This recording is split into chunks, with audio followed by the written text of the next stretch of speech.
The most famous example of tube drilling by the ancient builders is the sarcophagus in the king's chamber of the Great Pyramid.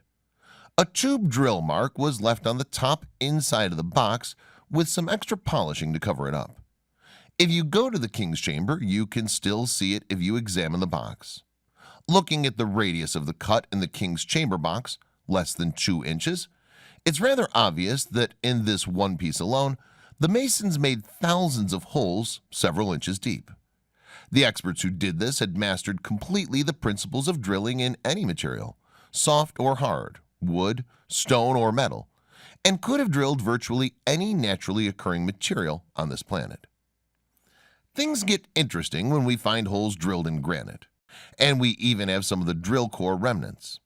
This can be seen in the overhead door lintels of the granite-lined Valley Temple near the Sphinx, and at Abu Ghraib. Most of the doorways in the temple still show evidence of tube drilling one way or another. Perhaps the holes were used to place long vertical rotating shafts on which the doors were hung, somewhat like hinges. There's a primitive version of tube drilling that can be achieved with a bamboo drill bit, a bow saw, and sand. However, achieving this method in granite is certainly not easy by any standards. Tube drilling is a highly specialized method that just wouldn't develop without the need for a large hole. These holes are the evidence of a highly advanced technology, and certainly not developed for just this one purpose, but for many easier purposes. Generations of development over many projects, over hundreds of years. When you get this far in the psychology of our ancient builders, you further realize none of this happened without mining and metallurgy. Bit manufacturing, generations of experience with grinding materials, rotational manufacturing techniques, the wheel and all that goes with it. What was the dedication or motivation for this developmental procedure? And is there an archaeological record in pre-dynastic and Old Kingdom Egypt pertaining to advanced ancient stone-cutting techniques? Black basalt saw marks on the Giza Plateau and the King's Chamber. There are black basalt paving stones on the east side of the Great Pyramid at Giza. Most people walk over them, never realizing them, probably busy looking up at the Great Pyramid. These basalt pavers are irregular in thickness and often rounded on the bottom side. They were placed on top of blocks of limestone which had previously been fitted to the underbelly bedrock. Amazingly, the basalt blocks were cut to level in situ after they'd been put in place on the ground. The edges are so crisp and parallel. The quality of this work indicates that the blade was held completely steady.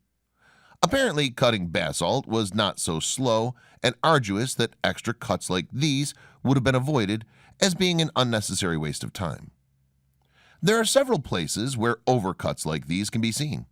They show no trace of the wobbling cuts that might be expected of a long hand-pulled blade as it starts into hard material.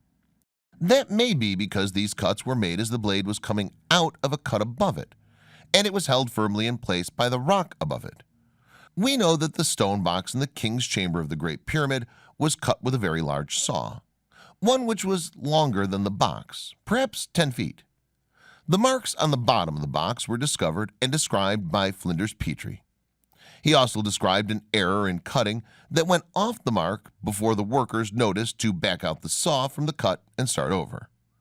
These questions could perhaps be answered if microscopic examinations of the cut marks by contemporary specialists in manufacturing technology could analyze it. The works of William Flinders Petrie pioneered this research in the 1880s. Petrie, in Egypt particularly, he showed there was an order or protocol for creating artifacts that involved the use of simple geometries, and such as simple radius over how radii are combined to create a shape where one radius would lead to another radius that would then be tangent with a flat surface. And you find that at Giza near the pyramids, and also other places around Egypt. There are so many remarkable artifacts that really have not received that much attention in conventional literature, and the simple methods that are described by Egyptologists don't really answer the question of how these artifacts were created, because it's not just a matter of describing a tool and how you actually remove material from a block of granite, but also a range of instruments that would have been necessary to ensure that the measurements are consistent throughout the creation of those artifacts. The tools to measure are equally important as those used to cut, drill, and polish. Those tools don't exist in the archaeological record, nor have they been even suggested in the conventional literature that they did exist. So it's an open question right now, and it's certainly open for study by Egyptologists or universities who would care or dare to take up the challenge. And that challenge is to be able to come up with methods that would explain these artifacts in a way that modern engineers would understand and believe. Unfortunately, in the past, this has not taken place. We've not been directed or shown by people in Egyptology or in academia. We haven't been shown any methods that will adequately explain the creation of these artifacts. For example, perfectly flat surfaces that you find on the igneous rock or the granite and basalt diorite artifacts that occur all over Egypt. You'll find a very large block in the Valley Temple near the Sphinx at Giza. There's one wall where there is a diorite block that shows a high order of precision, being extremely flat. Comparative measurements using a very precise straight edge show precision to 1/10 the thickness of a human hair. Whilst this is extremely precise, you also find those kind of surfaces in the Great Pyramid and the granite box in the Great Pyramid, also the Second Pyramid. There are numerous very large, what they call sarcophagi, in the Serapeum, and these sarcophagi are supposedly built to bury bulls. But the precision and the size of these boxes that seem to indicate a much higher purpose. One that would serve a technological purpose, rather than just for a funeral. Because on the inside of the boxes, you not only find very precise, flat surfaces, but also the corners where one surface meets another are extremely square. Also, the wall of the inside of the box where it meets the lid is extremely square. The fact that these artifacts and work materials exist has not been adequately explained in the literature we're trying to understand to really come to grips with.